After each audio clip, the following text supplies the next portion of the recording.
$40 billion. Let that number sink in. While the world is distracted by trade wars and diplomatic handshakes, India has just cleared the single largest defense acquisition in its history, 114 fighter jets, new maritime spies in the sky. This is not just a shopping list, it is a panic button. It is a declaration that the two-front war is no longer a theory, but a looming kinetic reality. Let us cut through the noise and look at the raw power dynamics here. For years, the Indian Air Force has been sounding the alarm. They are authorized to have 42 squadrons to handle a simultaneous war with Pakistan and China. Today, they are struggling to maintain 30. Old MiGs are falling out of the sky or being retired, and the domestic production lines cannot fill the gap fast enough. The decision to clear the acquisition of 114 multi-role fighter aircraft, with reports heavily favoring the French Rafale, is not about economics. It is about survival. The timing of this deal in February 2026 is not a coincidence. It is a calculated move on the geopolitical chessboard. First, look at the players. Who's playing whom? For decades, Moscow was the spine of the Indian military. 70% of India's hardware was Russian. But the war in Ukraine broke that spine. Russia is struggling to supply its own front lines, let alone export spare parts to New Delhi. The Indian generals know this. They know that in a crisis, you cannot rely on a partner who is under global sanctions. So we see the great pivot. India is diversifying aggressively. The West, particularly France and the United States, smells blood in the water. They are desperate to decouple India from the Kremlin. So, Paris offers the Rafale, a jet India already flies and trusts. It is nuclear capable, combat proven, and crucially, France does not lecture India on human rights or internal politics. They just sell the jet. It is purely transactional and completely ruthless. That is why the Rafale is the front runner. But do not ignore the Americans. The approval also includes more Boeing P-8I Poseidon aircraft. This is the price India pays for American intelligence. You buy their hardware, you get their data. It is a marriage of convenience. Now, I want you to visualize the map of the Indian subcontinent. This is where geography becomes destiny. Close your eyes and picture the northern frontier. Trace the jagged white line of the Himalayas from the frozen deserts of Ladakh in the west all the way to the dense jungles of Arunachal Pradesh in the east. This is the most hostile air combat environment on Earth. Most jets choke in this air. The oxygen is thin, the runways are short, the temperatures drop to -30.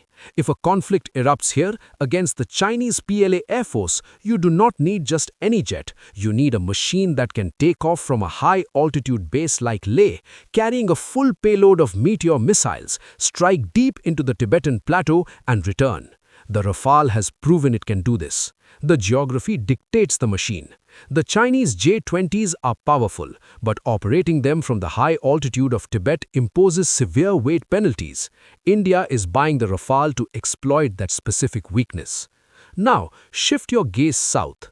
Look at the vast blue expanse of the Indian Ocean. Focus on the choke points, the Malacca Strait in the east, where Chinese energy supplies must pass, the Gulf of Aden in the west.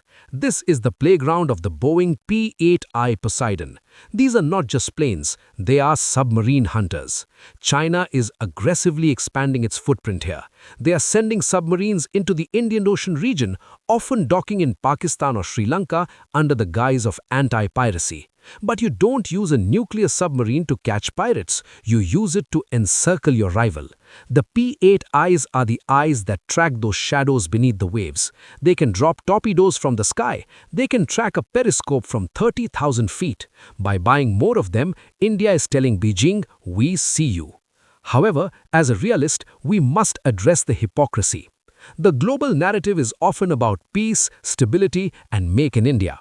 Yet, the data shows the exact opposite. The Atmanirbhar Bharat or Self-Reliant India initiative is the stated goal. But here we are, signing a check for $40 billion to foreign vendors. Why? because rhetoric doesn't win wars. The harsh reality is that India's indigenous fighter, the Tejas, is a light combat aircraft. It is excellent for defense, but it lacks the heavy punch needed for deep strikes. The medium-weight fighter, the AMCA, is still years away from production. The gap is now. The threat is now. The Indian government is forced to swallow a bitter pill. They have to import to survive. The hypocrisy lies in the cellars too. The United States and France talk about shared values and democracy. Nonsense. They are securing their own military-industrial complexes for the next 40 years. This deal will create thousands of jobs in Bordeaux and in Seattle. They are capitalizing on India's anxiety to subsidize their own industries. So what is the strategic lesson here? What should India do? For decades, New Delhi suffered from decision paralysis. Reviews, committees, retendering. It was a bureaucratic nightmare that left the military vulnerable. This move signals a shift. It suggests that the government is finally prioritizing operational readiness over procedural perfection. But there is a trap. The key word here is technology transfer. True strategic autonomy doesn't come from buying 114 jets off the shelf. It comes from making them. If this deal involves simply assembling kits in India, screwdriver technology, it is a failure of strategy. It is just colonization by another name. If India wants to be a great power, it must demand the know-how, not just the know-why. It must demand the blueprints for the engines, the source code for the radar, the metallurgy for the turbine blades.